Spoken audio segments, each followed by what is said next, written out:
It's Rhema, Brekky. Good to have your company, Mick, right with you through until 9, of course. It is that time of the month where we have our great friend Kelli, Kieselbach, Naturopath and Nutritionist, joining us this morning for Naturally Speaking. How you doing, Kelli? I'm doing really well. A bit chilly, a bit cold, but so early in the morning, but otherwise doing well. Yeah, look, I think that's like that all over the place, as a matter of fact. So Yeah. we were just doing our surf report with one of our amazing guys from Christian Surfers here around just after 7:30 this morning. So he was down over at the beaches, and he sent me a text before we jumped on air, and he said, "Man, I can't feel the end of my fingers." So Yes. yeah, Yeah, thankfully it was he that had time of year. thankfully he had a hot coffee. I think it was ready to go before as soon as we got off air. So he was ready to jump into that one now. Look, it is another big topic this morning, and one of the things that we, of course, wanted to jump in, obviously with you being a naturopath and nutritionist, we really look, I guess, at a lot of the, the more holistic ways to really treat, a lot of different ailments, different illnesses, diseases, even just deficiencies, I guess, in the body. So today, thought we'd have a bit of a look at mood and food. Nice one to roll off the tongue on a Friday morning. Mood and Yeah. food.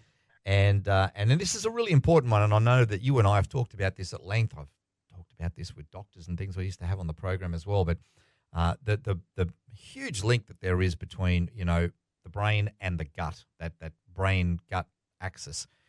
It is a very, very important thing. And thankfully, in the last period of time, that has been, I think, coming out more and more in the research. So let's talk a little bit about the relationship between mood and food. So what are some of the links between, say, things like anxiety, depression, and your gut health?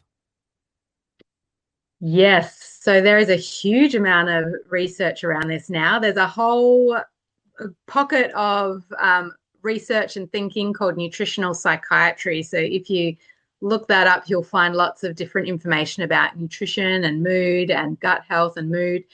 So some of the things that they've found is that, for starters, our gut is a factory for a lot of our mood chemicals. So things like serotonin and dopamine, a lot of those are produced in the gut. In fact, our gut, there's about 30 different brain chemicals that are produced in there. We also have the microbiome, which we've talked about before. So this is your amazing ecosystem of bacteria and yeast and parasites, mostly bacteria, which live in the human digestive tract. And these have huge benefits for our health, including communicating with our brain and helping to regulate our nervous system by sending signals through nerve endings in the gut that can communicate with the brain. They also produce various chemicals, which then enter the bloodstream and make their way to the brain. And this can signal various things for the brain. So there is a huge link. And that is how the brain, I guess, speaks to or stimulates the brain and the nervous system, but it also goes the other way as well. So our brain also, or our nervous system, controls, a lot of our digestive regulation. And so you'll know when you get a bit anxious or nervous, you feel those butterflies in your stomach, or maybe when you're stressed, you get a bit of reflux or bloating. And so this is part of that gut-brain axis or gut-brain connection where they're in constant communication with each other. Yeah, look, we've probably said this before here, but it really is a common saying that you really are what you eat in a very real sense, isn't it? Well, absolutely, because nutrients form the building blocks for everything in our body, whether it's hormones, enzymes, muscle, bone, brain tissue, even the cells, in our brain and everything around them comes from the food that we eat. Absolutely. Now, look, so if you're looking at this morning thinking, oh, yeah, okay, this may be a bit of an answer to some prayers here for sure. So what sort of types of foods can help to actually boost a person's mood naturally? Yes. Well, to start with, I'll say that it's not about being perfect with your diet or Hmm. being obsessive about specific types of food, but having a balanced diet with all the various components and choosing whole foods, natural foods, as opposed to processed and packaged foods as much as possible. But some more specific foods, we want to make sure that we're including protein regularly. So protein includes a lot of your animal food, so meat, chicken, fish, but also your legumes, your tofu, your dairy, nuts and seeds as well. So these are really important structural components, but they also form the building blocks for those brain chemicals. So you can't make serotonin, you can't make dopamine without having protein. It also helps stabilize our blood sugar, which if we're having a lot of blood sugar ups and downs, then, that really can trigger our poor mood or anxiety or even panic for some people. And so we need protein throughout the day to help stabilize that, to prevent that from happening. The other thing is fat. So we said that our tissues are made from what we eat. Our brain, if we took all the water out of our brain, it would be 60% fats. Wow. And those fats, they form structural components. They form the little fences around the brain cells, which we call cell membranes. And these little fences help regulate what can come in and out of the cell. And we also have a larger fence around our whole brain, which we call the blood-brain barrier. And this is also made from fats and cholesterols. So it's really important that we choose lots of healthy fats in our diet. So lots of olive oil and oily fish and nuts and seeds are your key fatty, healthy fats. Avocado as well. So eating a handful of nuts and seeds every day can be a very good thing. Yep. And of course, we want to support our gut. So we're supporting that gut-brain axis as well. So making sure we're hitting our fiber goals, which is about 30 grams a day, and having a variety of fruits and vegetables and whole grains, which feed up our microbiome and help support that gut-brain axis, as well as some fermented foods can be fantastic here because they offer us some natural probiotics, which can help support our mood and our gut-brain axis as well. Yep. So things like kimchi and yogurt and all that kind of stuff. Yep. Sauerkraut. Sauerkraut. Go for it. Yeah. Those types of things. Exactly. Yep. So look, this is a really interesting point that brings me to. So, when people are usually feeling a little bit stressed out, maybe a little bit down, they're sad, you kind of find that your body actually starts to crave sugar and carbs. And sort of, why is that? So there's a couple of reasons, and there can be an emotional component, but on a biological level, there's a few reasons why this happens. When we're stressed or when we go into sort of a fight or flight mode, or we're stuck in that state, then we get a rise of cortisol in the blood, and this increases our need for some quick energy. It can spike our blood sugar, and that also means that our blood sugar can drop rapidly as well. And so our body's looking for a way to get quick energy and to keep those blood sugar levels up. Yep. The other reason that we might crave sugars or carbohydrates, understanding that carbohydrates break down to sugar in the body. So whether you're craving bread or whether you're craving chocolate, it's still your body wanting that sugar component. And part of the reason for that is that it can give us a quick dopamine hit. So it can lift our mood by boosting dopamine. But we also need sugars to allow serotonin to function well in the brain and to get it across those cell membranes, those little fences. So sometimes our body's also looking to boost those brain chemicals by getting more sugar in. Yep. So again, you mentioned before, like, the diet doesn't have to be perfect as long as it's probably looking a lot more on the healthier end than not. So, if you do like just a small little piece of chocolate every now and then, it's always nice. Well, absolutely. And actually chocolate not chocolate, but cocoa is a fantastic brain food. It actually has a lot of antioxidants that really support our brain health. And it has a lot of beneficial research around it. So again, it's not about restricting or eliminating it, but perhaps choosing better quality sources, things that don't have as many additives or processed fats, things that don't have as much sugar. So really sticking to that 80%, 70% or higher. Yep, that's the one. A little bit of chocolate's great. That's the one. So before if you're ready to head off down to Coles or Woolies at the moment and think, right, I'm going to buy myself a family block of chocolate, make sure you choose the right one to get this morning because, again, as Kelly's just mentioned, the darker the chocolate, probably the better it is, and you only need a little bit at a time. That is it. Do it once a day. Yeah, absolutely. You'll be absolutely sweet.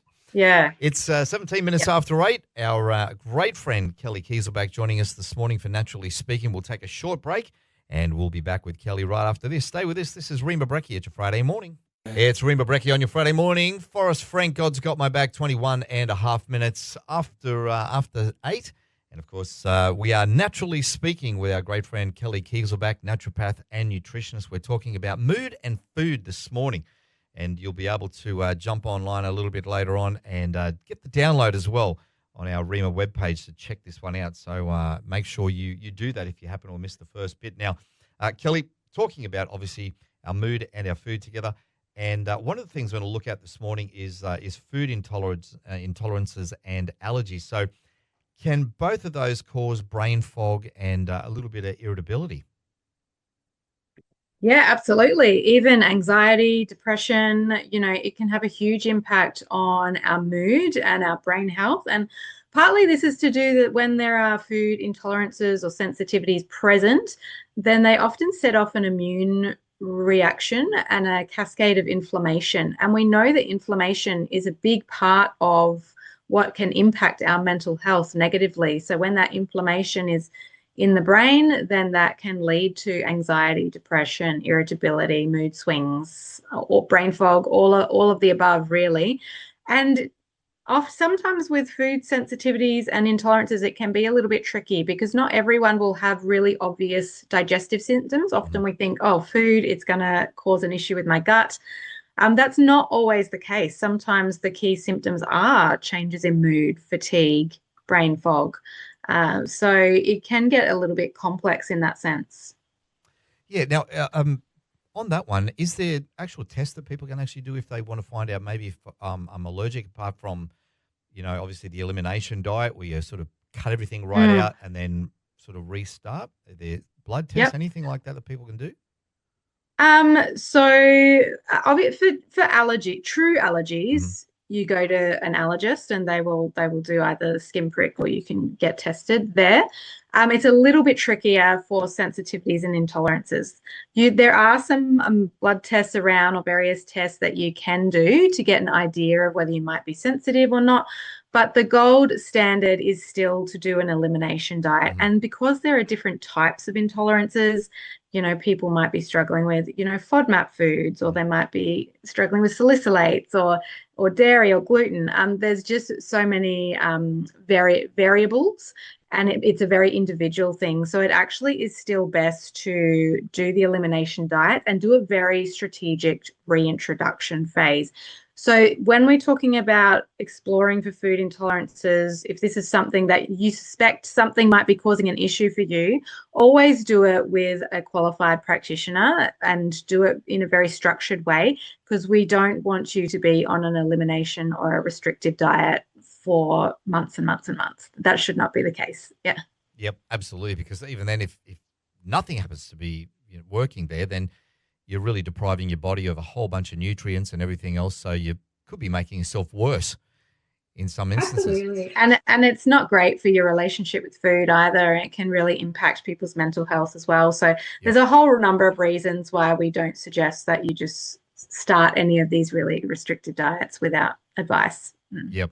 Now, look, we hear a lot about intermittent fasting. It seems to be a bit of a fairly big topic, particularly on social media these days. Lots of influencers coming out, I skip this, skip that, and even people skipping meals because, obviously with work these days, so many people are just so busy with different things going on. So how does skipping meals, maybe intermittent fasting, how can that impact on somebody's stress levels? So we have to understand that any of the positive benefits of fasting, partly they do work by giving your digestion a little bit of a break in your immune system, but they also how they work is by triggering a bit of a stress response. So it is a stress on the body to deprive yourself of food. And so we need to understand that if we're already in a state of stress, or we're already struggling with mood swings or mood instability, or maybe we're having issues with our blood sugar, then it may not be the best time to skip meals, either intentionally or unintentionally, but to be very consistent with your food timing and you're making sure you're getting a good amount of protein and fiber and healthy fats with each meal. what can happen if you fast when you're in a state of stress already, or when your threshold is at the lower end, then you can set yourself into a stress state or a fight or flight state. And as we mentioned before, this means an increase in stress hormones like cortisol in the body, which give you that initial spike in blood sugar. Mm-hmm. But then that blood sugar will drop and you'll have crash. You can have a blood sugar crash, or you just really up and down throughout the day. If your blood sugar is up and down across the day, this can mean that your mood is also up and down across the day, because it can be enough to trigger anxiety, brain fog. In some people, it's enough to, set off a panic attack or something because of those blood sugar dips and spikes. So it's best to avoid skipping meals. Yep. And it may not be the best time to do intermittent fasting either. Yeah, absolutely. That wraps up this morning. What kinds of supplements do you think would help with the gut and even helping to regulate the nervous system? Yeah, well, there's a lot of research now. There's a few supplements that have great research behind them for supporting our mental health and our nervous system. Magnesium has got to be at the top of the list because it's such an important mineral for our nervous system. Mm-hmm. There are different types of magnesium. So for nervous system regulation and sleep and anxiety, we tend to recommend a magnesium glycinate, mm-hmm. which for most people will be fairly safe. If people have quite high anxiety, they might need higher doses, so it's worth talking to a professional about that.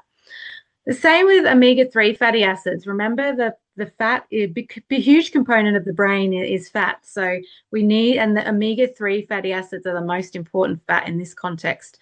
So taking a really good quality fish oil and at a reasonable dose can be really, really helpful. Again, I'm very fussy with fish oils because there's a lot of rubbish ones over the counter. Sure. So yeah, get some advice on what quality looks like.